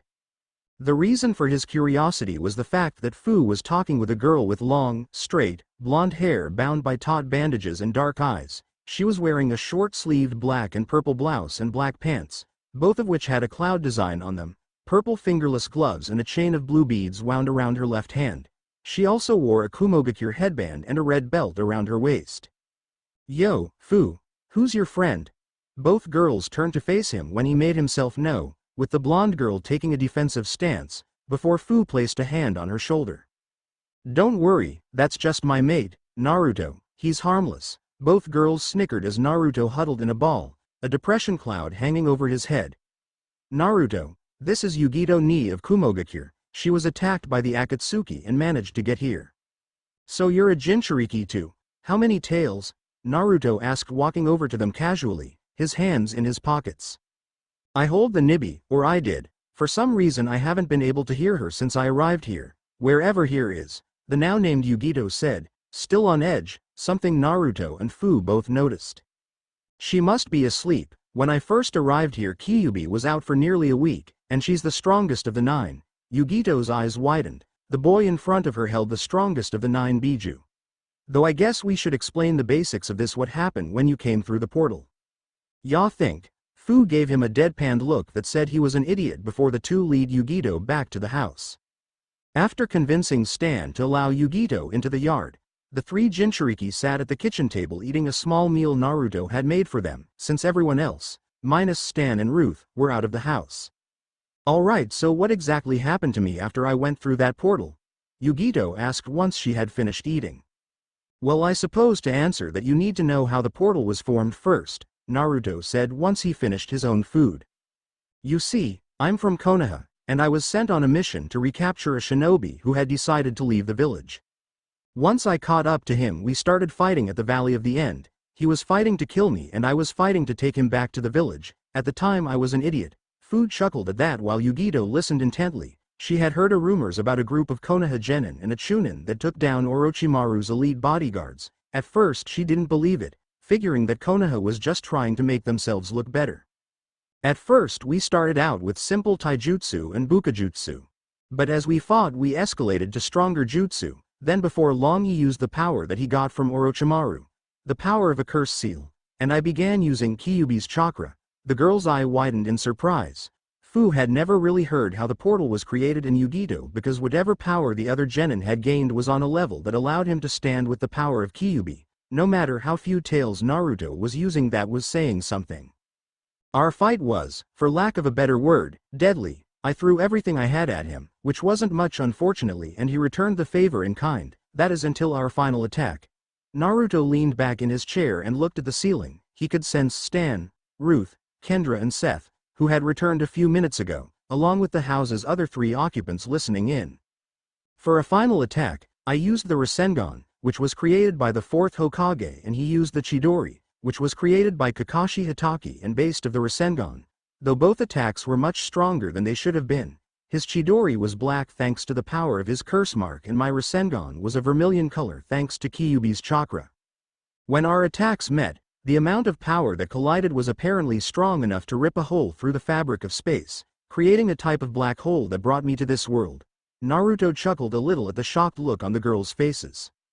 According to Kyuubi, when I was coming through the portal, she was trying to heal me and because of that she drew in energy from the closest source, which happened to be the 3 most powerful entities in this dimension: Gorgrog the Demon King, Celebrant the Dragon King, and the Fairy Queen. When 3 powers merged into me, light, dark and neutral, it changed me, turned me into something else.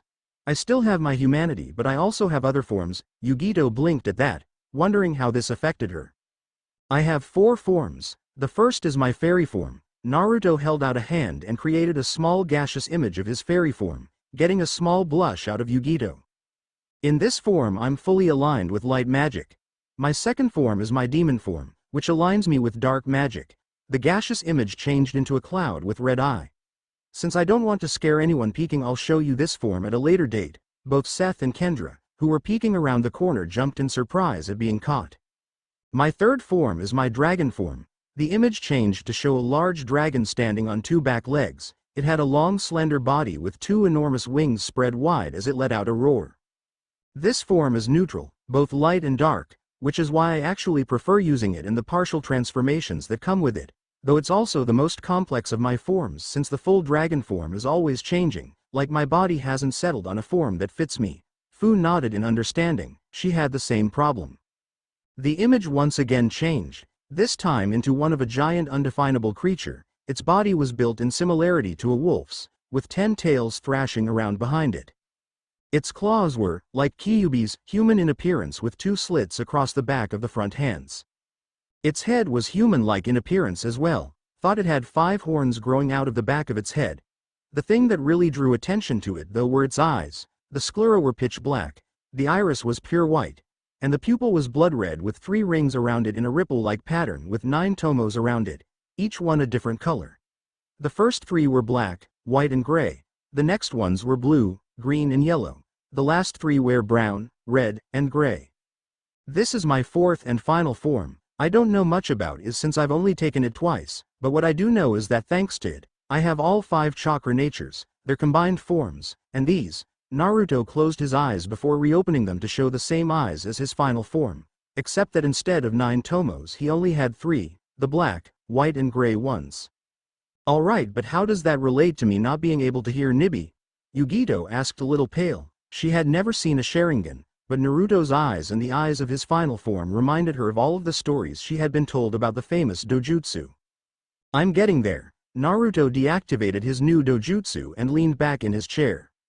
Over the past few years that I've lived here I had actually been looking for a way home. I thought that if I went back that I might be able to return to being normal, though that changed a little after Fu arrived. Everyone gained a confused look.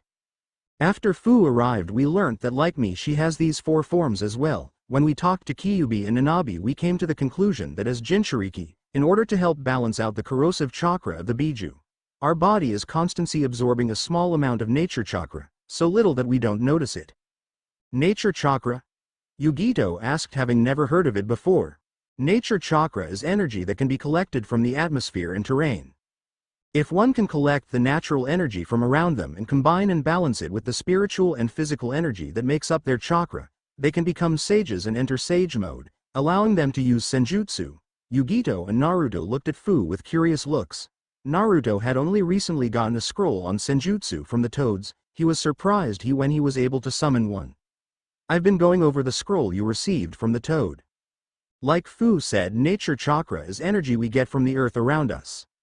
Once we figured that out, Kyuubi made this theory. Since we absorb a small amount of nature chakra from outworld, when we came through the portal our bodies lost the nature chakra and in an attempt to balance out the Biju chakra, absorbed energy from the most powerful sources, but due to the unfamiliarity with the energy our bodies also absorbed a big chunk of chakra from the Biju and reworked itself in order to survive.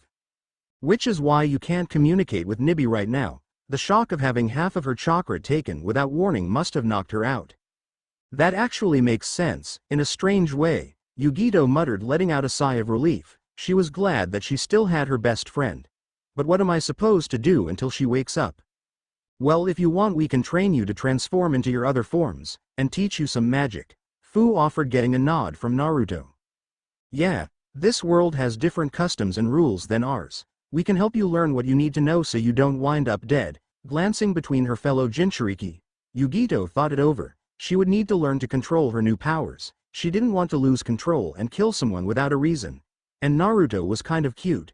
Hell, Nibi had been telling her to get a mate for years now and she was sure Naruto would be a good match. Alright, I'll accept your training. Naruto and Fu both grinned, which sent a shiver down everyone's spines. Kendra let out a small sigh as she went through another journal of one of the previous caretakers of Fablehaven, Patton Burgess, Vanessa sitting nearby reading another. Vanessa Santoro was a tall woman with a slim build, like a swimmer or runner. She had long black hair and an olive complexion. Is something the matter, Kendra? You've been sighing a lot lately? Vanessa asked, glancing over at the younger girl. No, I'm all right, Kendra said, trying to hide her dismay. It had been a little over a week since her and Seth had gone to meet the Sphinx, followed by Yugito appearing from Naruto's world, and in that time she had seen very little of her not-so-secret crush. Worried about Naruto. Kendra's head snapped towards Vanessa, who was hiding a small smirk behind the journal she was reading. Is it that obvious? Kendra asked, not noticing that Fu and Yugito had just entered the room. Kendra, when you've been around as long as I have, these things tend to become obvious, she said with a knowing smirk, telling Fu and Yugito she had been in a similar position when she was younger. So who was the boy you liked? Fu and Yugito stifled their laughter as Kendra jumped. That is my secret. The two Jinchuriki nodded in acceptance. So what are you two doing back here? I thought you would be training with Naruto again. We were, but Naruto got a call and had to go help a group in the Appalachian Mountain. Apparently they were looking for some kind of relic when a man appeared and turned into some kind of giant sand monster. When Naruto heard that, he took off like a bat out of hell, Yugito said with a small smile. Over the past week she had gotten to know both Naruto and Fu. She had even had a night alone with Naruto, which was probably the best night of her life. That is strange. I've never heard of a sand spirit going to someplace as cold as the Appalachians. They normally prefer hot, dry climates, Vanessa said, genuinely shocked. Yeah, I know, and the ones I've met are real reclusive. They normally stay inside of the sandstorms they create, Fu said, taking on a thinking pose. Anyways, we figured that since Naruto's gone for a while we would come and spend some with Kendra, seeing as we need to find a way to get Naruto to notice you more. Kendra blushed a little before the two Jinchuriki grabbed her and dragged her out of the room. They had things to talk about and plan. They were going to get Naruto and Kendra together by the end of this summer, or else they were going to beat some sense into the boy. Naruto grunted and shielded his eyes from the snow. He really hated the Appalachian Mountains when they were having storms. Damn, why did this group have to be attacked out here in this blizzard? Naruto wondered as he tracked through the storm. It wasn't that he hated the snow, he just didn't like being caught up in storms. They made fighting a pain in the ass. Suddenly Naruto stopped before jumping to the side as he heard something he had hoped he wouldn't ever have to hear again. Wind-style, air bullet. As the snow exploded around him, Naruto turned with wide eyes as he saw Shukaku standing there glaring at him with a wicked smirk on his face. On his head was a passed-out Gaara. Well, fuck, Naruto said as the grin on Shukaku's face seemed to widen, before he launched a tidal wave of sand at Naruto. Naruto was tensed up, ready to fight or run, depending on the way things went, though at the moment with an unconscious Gaara at his feet, the option was pointing to run. The reason he was tense was simple. After beating Shukaku, and forcing him back into Gaara, then sending the group he had come to help away, Naruto had prepared to take Gaara back to Fablehaven, before two figures appeared, both of whom he really didn't want to see while he was teared from fighting Shukaku. Itachi. But how? Naruto asked as he stared wide-eyed at the man that had killed his entire clan in one night. We came here through the portal you made, Naruto, he said as though it were obvious. Now I must ask you to come with us quietly.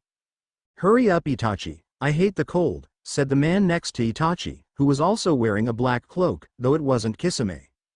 Patience, Sasori, you forget, this world acts on different rules than ours, and Naruto is no protected by many of them, as are the other Jinchuriki. We don't want to do anything rash and break one of these rules, Itachi said, causing Naruto's eyes to widen, as he wondered how Itachi knew all of this stuff. Damn, if Itachi knows that this world has bigger and deadlier rules than back home, that means that they probably have some kind of ally in this world already, and if that's the case, I need to get back to Fablehaven and fast. Without waiting another second, Naruto morphed into his hybrid dragon form. His skin was covered in white scales and his wings were as long as his body. Before either Itachi or the now-named Sasori could react, Naruto grabbed Gaara before shooting into the air, heading to the closest reserve around. Fu felt a shiver run down her spine as she sat with Kendra inside Warren's cabin. Yugito was checking over Warren, who had come out of his albino state. After Naruto had left to save the hikers from the sand spirit, Fu and Yugito had gone to investigate a disturbance in a different preserve, which ended up being another Jinchuriki, an old man by the name of Roshi who held the Yonbi. After talking with him and explaining everything to him, the two had taken him to one of the many dragon sanctuaries in the Rocky Mountains, where they got the caretaker to look after him and get him training from some of the creatures there. Once that was done, the two headed back to Fablehaven, only to find that it had been taken over by Vanessa, who had captured Ruth, Stan, and an albino Coulter. So what should we do now? Kendra asked the cabin at large, getting curious looks from the three. Well, since Warren isn't albino anymore, that means Seth beat the revenant that was guarding the grove, meaning that we can now get into the tower, since you two managed to steal the key from Vanessa, though I would feel better if Naruto were here, Fu said, glancing out the window. For now we should just wait for our clones to get back with Seth and the key, then we can devise a plan, Yugito said, finishing her exam of Warren, after returning to Fablehaven and finding Kendra in the cabin with Warren. Both Yugito and Fu sent out shadow clones to find Seth and the key and return them to the cabin. So while we're waiting, mind explaining who you guys are? The three girls looked at Warren, who was sitting at the kitchen table eating some Oreos. Sharing a glance with the other two girls, Fu let out a small sigh before she began explaining everything to Warren, who seemed rather impressed by everything she was telling him. Wow, now that's one impressive story, Warren said, trying to lighten the mood. and if I weren't used to strange things like this happening to me I'd have said you were crazy. Yeah well, it is hard to take it all in, but that doesn't make it any less true, Yugito said. She wouldn't have believed it herself if Naruto and Fu hadn't shown her. Before anything else could be said the front door opened to reveal Naruto, Seth slung over his shoulder unconscious and the artifact key in his hand. Kendra, Ruth has shown you the quiet box right? Kendra, stunned by Naruto's sudden arrival, nodded her head slowly. Good then remind me to put Seth in there for about a week when this is all over. Welcome back Naruto. How was the mission? Fu asked not even the least fazed by his entrance. Oh it was good. Fought Gaara who was being controlled by Shukaku, still don't know how that happened, then I dropped him off at one of the dragon sanctuaries. Naruto shrugged as if it were no big deal. But we have bigger problems to deal with. Fu and Yugito tensed at the serious tone in his voice. Was it the Akatsuki? Naruto nodded with a serious look. Yeah, and not just that, I think they've already joined up with our enemies, meaning we need to step up our game plan. The two female Jinchuriki nodded in agreement before they started moving around the cabin, placing seals everywhere. Wow, what's going on? Warren asked bewildered as Yugito and Fu placed seals all over the house, while Naruto placed Seth on the couch. Warren, there's not a lot of time to explain. I need you to stay here and keep an eye on Kendra and Seth. The three of us are going after the artifact. Warren blinked in surprise, not expecting that, but nodded in agreement. He had met Naruto before he became albino and knew when he was serious. Alright, I understand, just be careful out there Naruto. You know the vaults were designed to be deadly. Naruto nodded his head before turning to Kendra. Kendra, I want you to stay here and keep an eye on your idiot brother alright.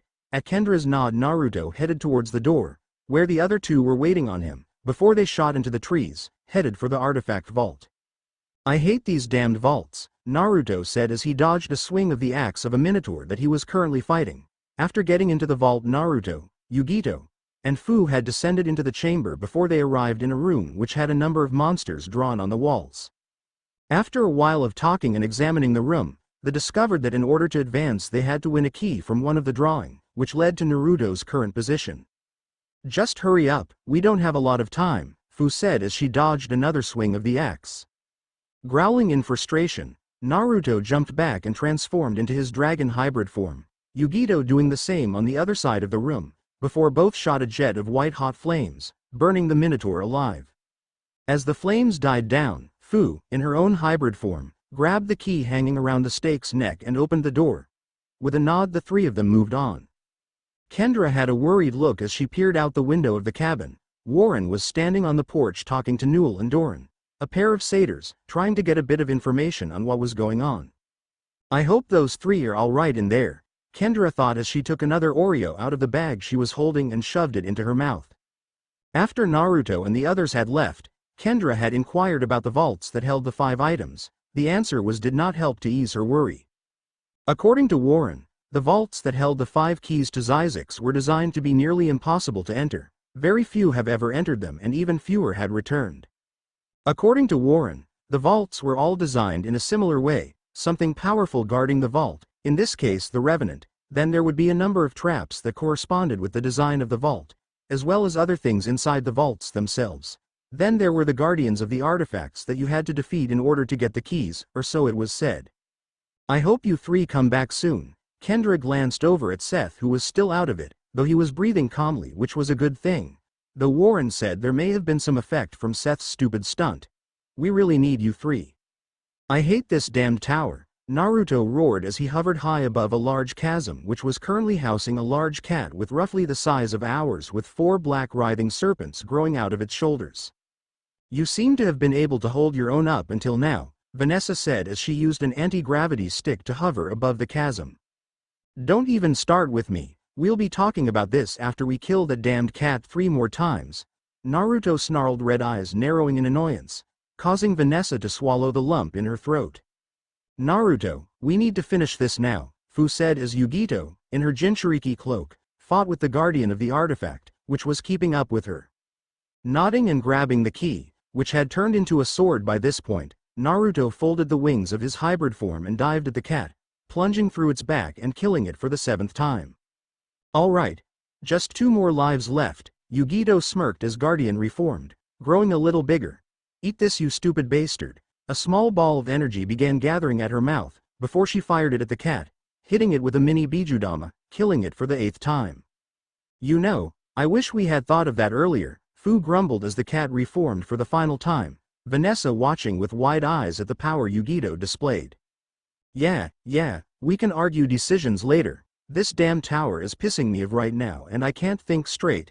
Naruto powered up his own mini Bijudama, along with Fu and Yugito, before they fired, shaking the large chamber they were in with the power of the blast, which destroyed the Guardian. I can't believe it, we went all that way and for what? A stupid teapot. Fu chuckled as the 3 Jinchuriki sat in Stan's study. Around them sat Stan, Ruth, Kendra, Seth, Warren, Dale, Tanu and Coulter. I still can't believe I missed seeing a giant panther, Seth moaned, Naruto having recounted the trip into the vault in detail. Hey, you defeated a revenant, something that very few people can say they've done. You should be proud, Fu said, trying to cheer him up. Yeah, I know he's a shadow charmer, so that's another headache we have, Naruto said, messaging his temple. Well, at least now we can train both Seth and Kendra more than you had planned, Yugito said, getting a sigh and nod of agreement from Naruto. What exactly is a shadow charmer? The 3 Jinchuriki blinked and turned to Coulter. They had forgotten that no one in the house knew about most of the things they were talking about. I guess we should explain some things before the Sphinx arrives. Naruto scratched the back of his neck. He really didn't want to do this now, but they didn't have a lot of time. A shadow charmer is someone who allies themselves with the night. Everyone gave him a blank look. It's like this. When Kendra was kissed by the fairies last year, she became fairykind. She has certain powers and abilities that coincide with light-based creatures. Everyone nodded, showing they were following along so far. Well, a shadow charmer is basically the opposite. Instead of light, they have certain powers and abilities that coincide with dark-based creatures, though that doesn't make them dark. How they decide to use their abilities is what decides that. Does this have something to do with him pulling the nail from the revenant? The 3 Jinchuriki nodded at Ruth's question. We can discuss that topic more later. Everyone turned to Stan, who was holding the key. What are we going to do about the artifact, and more importantly, Vanessa? The artifact is hidden already. What you have there is a duplicate, with a little bit of healing magic in it. Everyone blinked and looked at the artifact in surprise. As you know, I don't trust the Sphinx. Hell, if it weren't for the fact that I think he's got an artifact hidden somewhere, I would kill him and be done with it, but since you all trust him, I made this fake artifact for you to give him, as a sign of trust. But what about Vanessa? I doubt we can let her go after what she's done, Coulter said, getting nods of agreement from everyone. We've already dealt with that. Everyone turned to Fu. After cutting her connection with everyone here, we moved her to a dungeon in the old mansion for now. Wait, you know about that old house in the woods too? The 3 Jinchuriki glanced at Seth with raised eyebrows. After Alec ate me and turned to stone, I didn't know where I was, so I walked around before stumbling across this old mansion. I climbed to the top of the roof and found my way from there to Warren's cabin, but as I was leaving, a strange dust cloud appeared and chased me out of the house. Sounds like Ephira was guarding the house like I asked, Naruto muttered, glad she didn't attack Seth. Seth, from now on, I want you to stay away from that house unless you're with me, Fu, or Yugito. The being in that house is our teacher in dark magic. She won't hurt you as long as one of us is around. Otherwise, stay away from there. Do you understand? Seth nodded, a little nervous, since he had been planning to go back once he had the chance, if he could find his way back.